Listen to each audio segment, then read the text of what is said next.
Assalamualaikum warahmatullahi wabarakatuh. Selamat pagi, selamat menjelang siang anak-anak. Kita berjumpa kembali dalam pembelajaran pengelolaan bisnis retail kelas 11 BDP yang dengan materi kompetensinya adalah diferensiasi bisnis retail. Sebelum menginjak materi ini, mudah-mudahan anak-anak sudah mengirim absensi yang sudah ada di link masing-masing wali kelas atau sekolah. Mohon diisi, dan anak-anak jangan lupa apapun yang diberikan oleh Bapak Ibu tugas di dalam PJJ mohon dikerjakan. Karena di dalam PJJ ini itulah nilai yang akan menambah di nilai rapor. Jadi kalau anak-anak tidak mengumpulkan tugas-tugas PJJ, bagaimana mendapat nilai rapot yang bagus? Jadi sekali lagi, di dalam PJJ ini kan lebih enak, nak. Jadi kalau seandainya Anda belum mengerjakan tugas-tugas yang kemarin atau yang minggu yang lalu, Anda bisa menyusul kerjakan. Kalau bisa diinformasikan kepada guru yang bersangkutan agar nilai itu dicantumkan nanti di dalam penambahan nilai rapot, ya, anak. Itu saja dari Bapak. Kita akan lanjut lagi. Diferensiasi bisnis retail. Menurut diferensiasi adalah merupakan tindakan merancang serangkaian perbedaan yang berarti untuk membedakan suatu perusahaan dari pesaingnya. Artinya, di dalam retail ini ada banyak pesaing. Tetapi di dalam pesaing itu kita harus menjadi pesaing yang sehat. Bagaimana pesaing yang sehat? Kita perlu ada pembelajaran. Kalau kita lihat cara yang biasa digunakan peritel untuk melakukan diferensiasi menurut Sophia dan Sheldon Budi 2008 sebagai berikut. Yang pertama adalah lokasi. Kalau kita berbicara lokasi, ya, kalau berbicara lokasi berarti kita berbicara ruang lingkup dulu, ruang lingkup daerah usaha.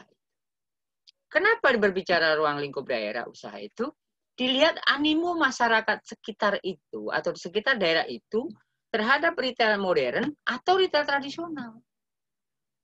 Animo daya belinya kita lihat di dalam lingkup daerah. Yang berikutnya adalah pengelompokan sosial ekonomi pelanggan. Artinya kita melakukan survei atau melakukan penelitian bahwa sosial ekonomi pelanggan di sekitar retail yang kita dirikan itu, apakah sosial ekonominya menengah atas atau menengah bawah? Kita harus dilihat di situ juga. Yang berikutnya adalah jalan penghubung. Nah, biasanya di dalam retail ini kita akan berbicara jalan penghubung. Contoh, kalau saya membuka retail di wilayah Mangga 2, itu kan banyak lalu lintas jalan penghubung. Bisa kita wilayah Jakarta Barat, Jakarta Pusat, Jakarta Utara. Itulah dikatakan jalur penghubung. Yang berikutnya adalah arus lalu lintas. Jadi kalau kita menciptakan sebuah usaha retail, juga dilihat jalan arus lalu lintas. Kenapa dikatakan arus lalu lintas? Dilihat juga padat penduduknya lalu lintas. Ya. Ya, kalau tadi saya katakan di Mangga 2, itu betul lalu lintasnya kan perlu dilihat. Ramai tidaknya di dalam arus lalu lintas tersebut. Yang berikutnya adalah citra eksternal perlu diperhatikan agar dibedakan dengan pesaing lain. Nah, biasanya citra eksternal itu adalah dalam segi pelayanan. Ya, kalau kita memberikan pelayanan dengan ramah, senyuman, maka itu membuahkan citra ya dari segi eksternalnya juga. Itulah di dalam diferensiasi bisnis retail di dalam lingkup lokasi. Ya, ini selalu nih, nak. Ini selalu berhubungan ya di dalam konteks diferensiasi bisnis retail. Yang berikutnya kita adalah desain. Faktor desain dapat berupa pintu masuk. Termasuk juga interior ruang toko seperti apa? Penerangan. Ya. Penerangan toko itu juga didesain sedemikian rupa agar tidak terlalu mempengaruhi mata kita dalam membeli sebuah produk, maka penerangan perlu diatur di situ. Yang berikutnya adalah ketinggian langit-langit toko. Jadi kita lihat di langit-langit toko itu juga didesain supaya menarik gitu. Nah, ya, menarik agar orang konsumen itu kalau belanja di sekitar kita atau di sekitar toko kita merasa nyaman gitu. Nah, berikutnya adalah pengaturan produk yang akan dijual. Biasanya pengaturan produk yang dijual itu akan dipisahkan. Produk food maupun non-food. Nah, itu dilihat. Didesain sedemikian rupa supaya menarik pelanggan atau menarik konsumen. Itulah di dalam desain retail. Makanya kalau kamu bisa melihat, coba mungkin di daerah sekitar Anda, lihat deh, bedanya desain dari Indomaret dengan Alfa. Pasti sedikit berbeda. Pasti sedikit berbeda. Ya, biasanya dari interiornya pun sama berbeda. Ya, inilah contoh di dalam desain. Yang berikutnya adalah bauran barang dagangan. Suatu toko harus mempromosikan kebijakan produk yang konsisten dengan kebutuhan antara lain variasi barang yang tersedia. Contoh, minuman lengkap dari air mineral, soda, dan sebagainya. Artinya pengelompokan tadi bauran perdagangan, kalau minuman semua, tetapi dari air mineral sampai soda dan sebagainya. Berikut juga adalah kedalaman barang yang tersedia di dalam kategori tertentu, yaitu minuman terdapat 10 merek air mineral, misalnya merek Aqua, ya, Prima, Fit, dan sebagainya. Itu kategori air mineral itu harus 10 merek, ya. Disitulah nanti biasanya di dalam bauran barang dagangan. Saya yakin anak-anak itu sudah menjumpai nih kalau Anda belanja di Indomaret, tapi Anda tidak tahu makna dari sebuah kedalaman barang ini. Nah, yang berikutnya kita lihat juga keunikan barang. Biasanya keunikan barang itu apa? Dilihat dari penataan produknya. Yang kedua adalah harganya. Yang ketiga adalah mutu barangnya yang dipasarkan atau yang diproduk di penataannya. Biasanya kalau di dalam retail modern sudah ada gambar harganya atau price-nya, ya. Itulah di dalam bauran barang dagangan di dalam destinasi bisnis retail. Yang berikutnya, kebijakan pelayanan. Kalau kebijakan pelayanan ini biasanya kita adalah ada staf, ya. Nah, kalau kita berbicara staf, ya, ada jumlah personal dibutuhkan untuk melaksanakan rencana operasional organisasi. Harus ada yang namanya pelayanan. Kalau di dalam kalau di dalam bisnis retail modern, contoh di sekelas kecil di sekitar kita yaitu Alfa. Biasanya di Alfa di stafnya ada namanya tenaga kasir, ada juga kepala tokonya atau kepala gudang. Karena untuk melaksanakan operasional pemasaran atau operasional kegiatan bisnis retail itu perlu itu di situ, ada retailnya, ada petugas kasirnya, ada petugas gudangnya, ada kepala tokonya. Yang berikutnya kita lihat di sini adalah gaya bagaimana manajer dan karyawan dalam menghadapi pelanggan. Nah, kalau kita menghadapi pelanggan, itu kan banyak jenis-jenis pelanggan nih, ada yang diem, ada yang bawel, ada yang sebagainya. Tetapi bagaimana seorang manajer dan karyawan bisa memberikan pelayanan? Gaya memberikan pelayanannya. Biasanya kamu lihat ya, kalau kamu masuk di Indomaret, selamat datang di Indomaret, itu suatu pelayanan, itu suatu gaya. Gaya bagaimana memberikan pelayanan terhadap pelanggan kita. Ya, misalnya, Bapak Ibu bisa kami bantu, dan sebagainya. Itulah gaya. Bagaimana sih gayanya di dalam menghadapi pelanggan? Ya, itu biasanya di dalam retail nih. Yang berikutnya adalah keterampilan. Nah, tenaga kerja atau karyawan manajer pasti memiliki keterampilan.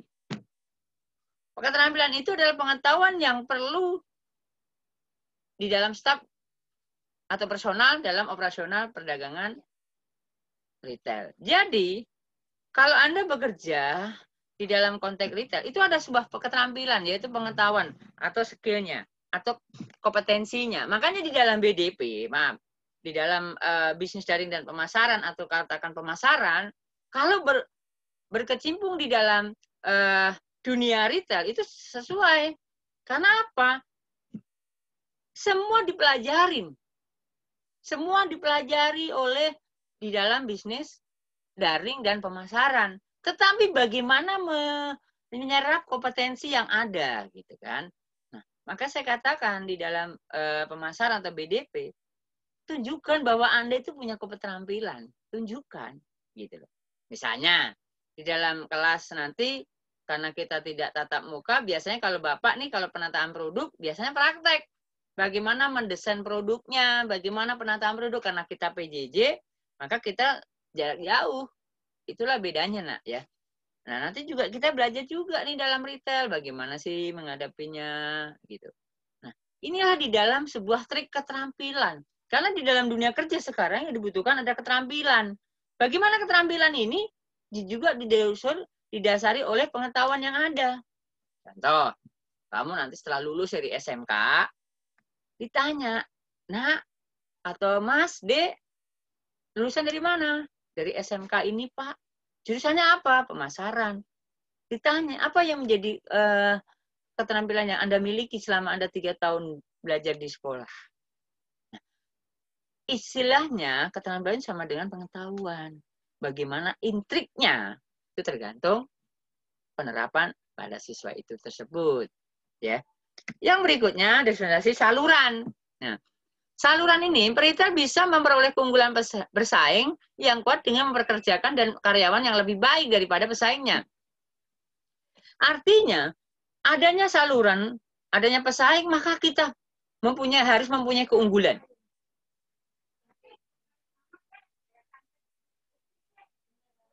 Keunggulan yang bagaimana di dalam pesaing A dan B.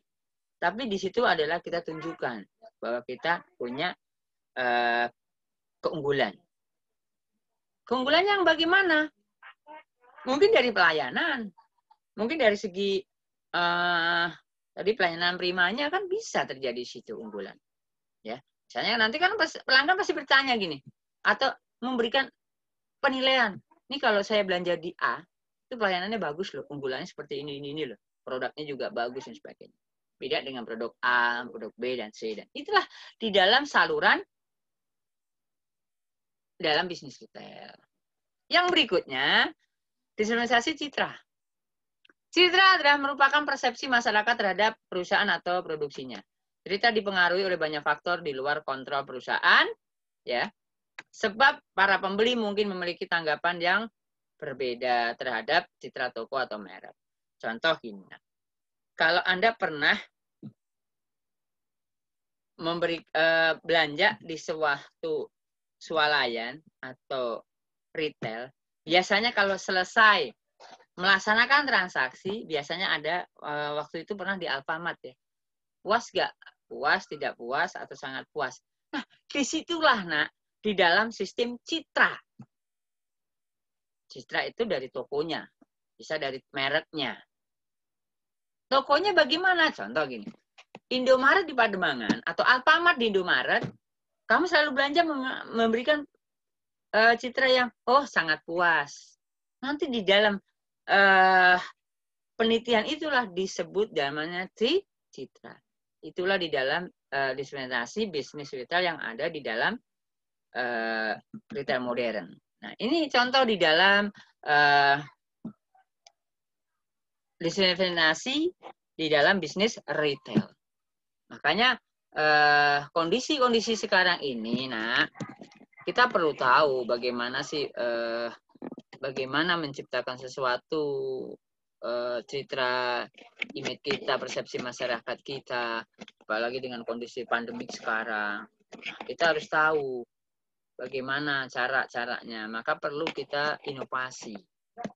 Karena di dalam pembelajaran tanpa inovasi, kita tidak bisa tahu apa yang akan dimau oleh konsumen.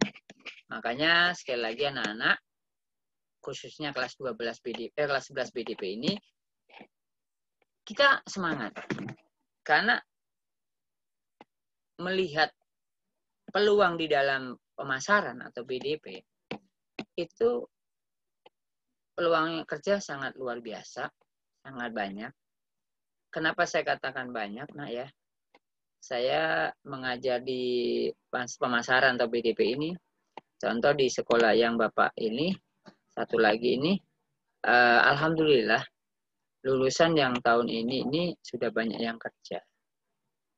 Tetapi bagaimana sih kalau kita menyikapi pandemi dunia kerja ini? Kemarin Bapak sudah seminar dengan perusahaan-perusahaan di wilayah Jawa Barat. Sekarang ini yang dibutuhkan adalah portofolio yang menyatakan tadi ini, nah, keterampilan. Nih, kenapa keterampilan itu? Contoh begini, nak.